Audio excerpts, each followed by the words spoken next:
Archaeologists trace the first seed planting in the fertile soils of Jefferson County back around 1,200 years ago, or what's known as the Woodland Period. The first farmers of Jefferson County would be the native people who were predominantly late woodland folks. They could actually cultivate that soil and have gardens to supplement their food. They're still involved in hunting and gathering. People were hunting and gathering for a long period of time. But now they can supplement by planting these earlier crops. In the Indian tradition, it was the women who were the farmers. And it wasn't a matter of saying women's work or anything like that. It was a matter of women were closer to the mother. They were the creators. They were the ones who brought life into the world.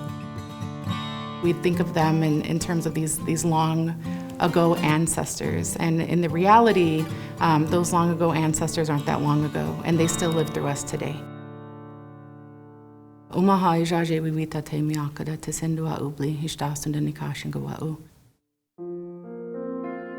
my culture, women are connected to both the moon and water, and we know that the moon controls tides of water on Earth, right? And that all refers to a woman's fertility. So when a woman's carrying a child, her belly looks like a moon, and it's filled with water. And when children enter from the spirit realm to the physical world, they enter into this world through water. And through that connection, women also have a connection to seeds, because seeds are also creation and life, and a deep love for those seeds. And so much that we were seed keepers. When we plant the seeds within a mound, and so it actually looks like a woman when she's carrying a child. And you think of those mounds as essentially being pregnant, right? These small mounds would allow the sun to heat those areas up and thaw. And there would be warmer, and they could plant a crop, seeds in there, much earlier than on a flat. They were growing for their three main crops, corn, beans, and squash. Or in Iowa, they were called the waduje, the unyinge, and the wadwa. In each mound, you're gonna have your corn planted in the very center of the mound. Then as the beans grow, they need a place to climb, so they're going to climb right up the corn stalk. Pumpkin and squash gets really big leaves, so it's going to help shade the ground and help keep moisture in the soil, help keep weeds from growing as well. And then if you've ever felt a pumpkin vine before, you'll find that it's kind of prickly. And that prickle is going to help keep a lot of critters from coming through the garden. So it's helping to protect the other crops. Women actually carried certain bundles of a particular strain of beans, corn, squash, melons, whatever it is. A woman would be a keeper of that seed bundle. She knew the songs that went with it because we would sing to our plants. She knew how it needed to be cared for. She knew how to nurture it just as you would a baby or a child. And to pass those down, someone would be chosen in that family bloodline that would take on those responsibilities, those songs, someone that you know has a respect. We had the corn, beans, and squash, and we had sunflowers. We had a lot of different crops, but corn was central. The original corn, what we call teosinte, was very small cobs, and each kernel had its own husk. So the women who were farming, they were always saving the best seeds, working different traits out and different traits into what they were growing. They started getting the corn so it was bigger and longer cobs, more rows, and eventually you get to what we have today.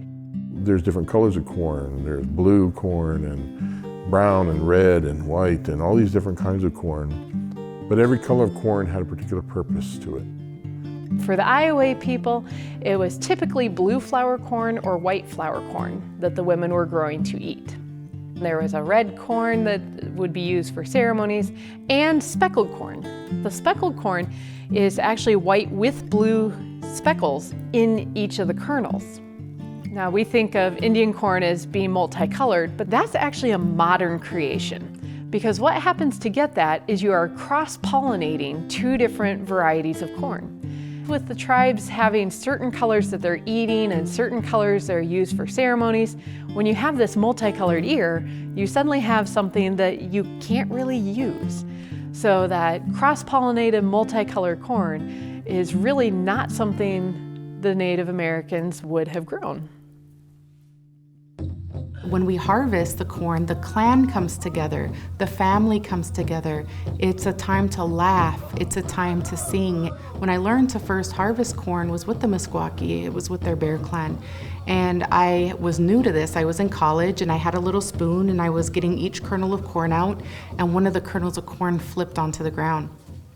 And my friend was like, oh, she was like, Grandma, she had corn touch the ground. And so her grandmother went into a story about how I made the corn cry. And the reason that that story is so important is because it teaches us the love for each kernel of corn. Each kernel gives its life to us so that we can live.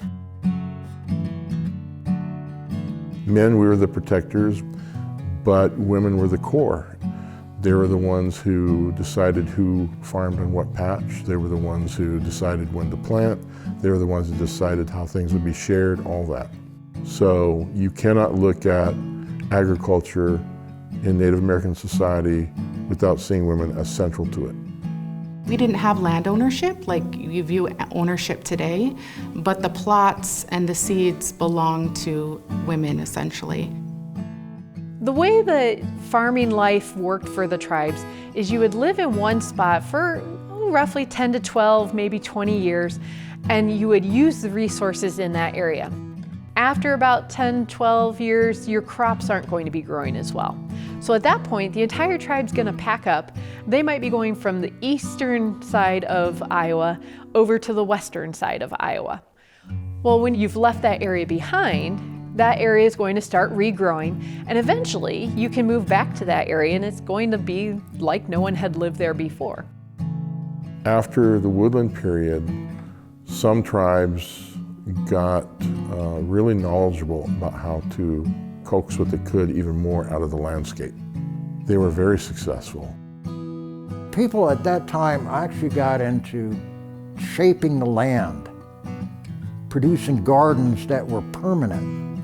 Permaculture is essentially what it is.